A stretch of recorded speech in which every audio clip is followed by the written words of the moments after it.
অসাধারণ রান্না করে দেখাচ্ছে তোমাদের। আমাদের বাঙালি মা ঠাকুমারা কিছুই ফেলে দেয় না। এরা কি ফেলে দেওয়া জিনিস দিয়ে রান্না? হ্যাঁ হ্যাঁ, তরমুজ খেয়ে তো খোলাটা আমরা ফেলেই দিই। সেটা দিয়ে আজকে সুন্দর একটা রেসিপি তোমাদের দেখাতে চলেছি। দেখতে থাকো, কাটার পদ্ধতিটাও তোমাদের দেখিয়ে দিচ্ছি। এই যে তরমুজের বাইরের দিকে যে সবুজ ডিপ কালারের অংশটা, ওটা কিন্তু আমরা ফেলে দেবো। তারপরে ভেতরে যে একটু হালকা অংশটা দেখতে পাচ্ছ, এইটা আমরা নিয়ে নেব, এই যে এই জিনিসটা। তো চলো আজকের ভিডিওটা শুরু করা যাক। সুন্দর একটা রেসিপি তোমাদের সামনে নিয়ে হাজির হয়ে গেছি। এটা আমার মনে হয় একটু অন্যরকম। তো চলো এবার দেখে নিই। এই যে তোমরা যারা বুঝতে পারছো না, এই দেখো এইটাকে কেটে, এই দেখো এই অংশটাকে আমি বাদ দিয়ে দিয়েছি। এরকমভাবে মোটা করে খোলাটাকে ছাড়িয়ে নিতে হবে। আর এই অংশটাকে আমরা রান্নার জন্য নেব। নতুন একটা রেসিপি, দেখা যাক কেমন কি হয়। চলো কেটে নিই।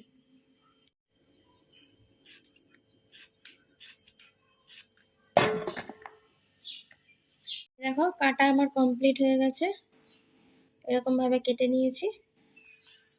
দেখো কড়া বসিয়ে দিয়েছে। আজকে কি করছে বলো তো? দেখো একদম কিন্তু অল্প তেলে করবে।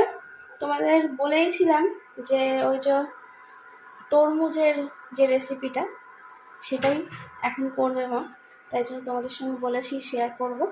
এই দেখো কড়াই চাপিয়ে দিয়েছে, তেলও দিয়ে দিয়েছে। এবার জাস্ট গরম হওয়ার জন্য অপেক্ষা করব।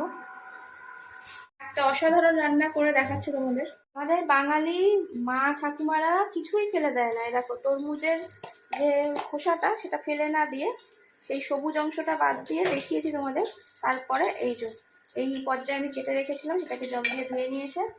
আর তেলের মধ্যে দিয়ে দিয়েছে একটু সাদা জিরে। সাদা জিরে দেওয়ার পর দিয়ে দিল একটা শুকনো লঙ্কা। এটা হলো ফোড়নে। করে দিয়ে দেওয়ার পালা যে তরমুজের কুচিটাটা।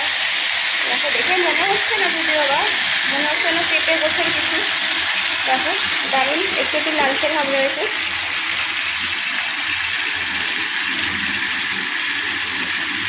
এখনই এর মধ্যে দিয়ে দিচ্ছে অল্প সামান্য নুন।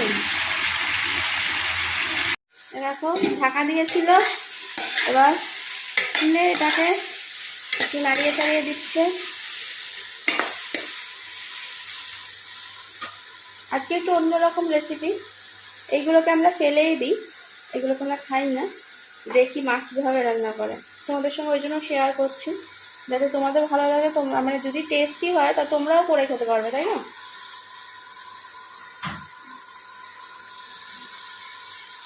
কারণ সবসময় তো এগুলো পাওয়া যায় না। এখন এই সিজন, এখন অনেক পাওয়া যায়, অনেক মোটামুটি সবার বাড়িতেই তরমুজটা আসেই। তাকে একটু হলুদ দিয়ে দিল, দিয়ে ভালো করে নাড়াচাড়া করছে। এবার এতে খানিকটা জল দিয়ে দিল কিছুটা পরিমাণে। তারপরে এর মধ্যে কিন্তু এখনো মশলা যাবে, সেটা পরে তোমাদের সঙ্গে শেয়ার করছি। তাহলে দেখে নেওয়া যাক কত কিরকম পর্যায়ে হয়েছে। এর মধ্যে কি দেবো মা? লঙ্কা, তিল, সাদা তিল বাটা আর লঙ্কা, আর একটুখানি সামান্য পোস্ত মিশিয়েছে মনে হচ্ছে।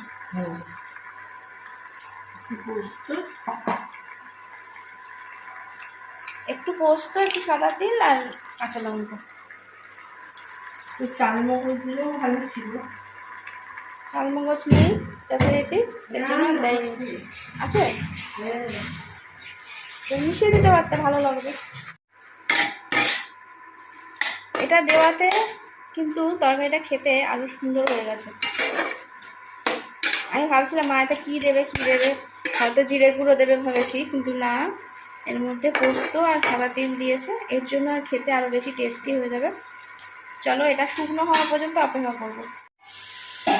একদম মানে শুকনো শুকনো হয়ে গেছে, একদম পারফেক্ট। আর এর মধ্যে কিছু দেবে না তো? একদম রেডি হয়ে গেছে। এটা কিন্তু মিষ্টান্ন সুগার পেশেন্টরা খেতেই পারো, আলু ছাড়া। আর এই তরমুজ তো খাই মানুষ, এটা দিয়ে এরকম সুন্দর একটা সবজি বানিয়ে ফেলা গেলে কি দারুণই হয়, তাই না? সব আমার মায়ের ক্রেডিট, তাই তো? কেমন হয়েছে মা? কেমন হয়েছে মা? দারুণ হয়েছে খেতে, একবার খেয়ে দেখবে। আর তোমরা এর মধ্যে সামান্য মিষ্টি অ্যাড করতেই পারো, মা মিষ্টি দেয়নি। না, মিষ্টিটার মধ্যে তো এই একটু একটু আছে, তো তোর মধ্যে মিষ্টি লাগছে। ও, কোনো মিষ্টি না দিলেও চলবে। হুম, নুনটা একটু বুঝে দিও, অ্যাডজাস্ট খুব বেশি নুন এর মধ্যে খাবে না। যেরকম পেঁপের তরকারি, লাউয়ের তরকারিতে আমরা নুন একদমই কম দিই, হালকা একটু মিষ্টি দিই। তো সুগার পেশেন্ট যারা খাবে তারা নুন মিষ্টিটা অ্যাভয়েড করে যাও। আর নুনটা একটু বুঝে দিয়ে, বেশি নুন হলে খাওয়া যায় না। এসব জিনিস একটু মিডিয়াম নুন হলেই ভালো লাগে আমার মনে হয়। আমি তরকারিতে একটু নুন কম দিতেই পছন্দ করি। একদম রেডি হয়ে গেছে, ভাত রুটি যার সঙ্গে খুশি তোমরা খেতেই পারো। আজকে একটা সুন্দর একটা রেসিপি তোমাদের সঙ্গে শেয়ার করলাম। ভালো লাগলে অবশ্যই সাবস্ক্রাইব করে পাশে থেকো এরকম সুন্দর সুন্দর রেসিপি দেখার জন্য। সকালে মা যে রান্নাটা করলো সেটা সকালে একটু খেয়েছি, জাস্ট এখন তোমাদের সামনে এই যে খেয়ে টেস্ট করে। কারণ সকালে আমি খুব খারাপ অবস্থা ছিলাম, ঝাড়পোছ করছিলাম, তার মধ্যে ভিডিও করছিলাম, মানে আমাকে দেখলে তোমরা নাইটি ফাইটি পরা, তাই জন্য এখন জল আনতে গেছিলাম জামা পরে। তাই এখন মা বললো একটু খেয়ে দেখ তরকারিটা, তখন দিয়েছিল কিন্তু তখন সেই তাড়াহুড়োর মধ্যে আমি হতে পারিনি। এটা খেতে না ঠিক পেঁপে লাউ চাল কুমড়ো যেরকম পোস্ত টাইপের করলে যেমনি খেতে হয় ঠিক ওরকম, কিন্তু তুমি এটা খেলে কোনো সময় ওই মানে পেঁপে লাউ চাল কুমড়োর মধ্যে কিছু একটা বলবে, কিন্তু চাল কুমড়ো একটা আলাদা গন্ধ থাকে, লাউ আর পেঁপের মধ্যে গুলিয়ে ফেলবে, কিন্তু এটা তরমুজ যে সেটা একদমই তুমি বুঝতে পারবে না। খেয়ে দেখো, আশা করি ভালো লাগবে। এরকম পোস্ত 3 বাটা দিয়ে অসাধারণ লাগবে। যারা সুগারদের জন্য অনেক কিছু খেতে পারো না, অনেক কিছু খাওয়া বারণ থাকে, তার নিঃসন্দেহে এটা খেতেই পারো। দারুণ একটা রেসিপি। এইটুকুনি অবশিষ্ট রয়েছে, মা রাত্রিবেলা খাবে বলে রেখেছে। একদম খুব ভালো হয়েছে, খেয়ে দেখো একবার। আর অবশ্যই কমেন্ট করে জানিও কেমন হয়েছিল, বুঝেছো? মানে তোমরা রান্না করেছো তখন কেমন খেতে হয়েছে সেটা আমাকে কমেন্ট করে জানিও। তার এরকম সুন্দর সুন্দর রেসিপি আবার নিয়ে আসবো।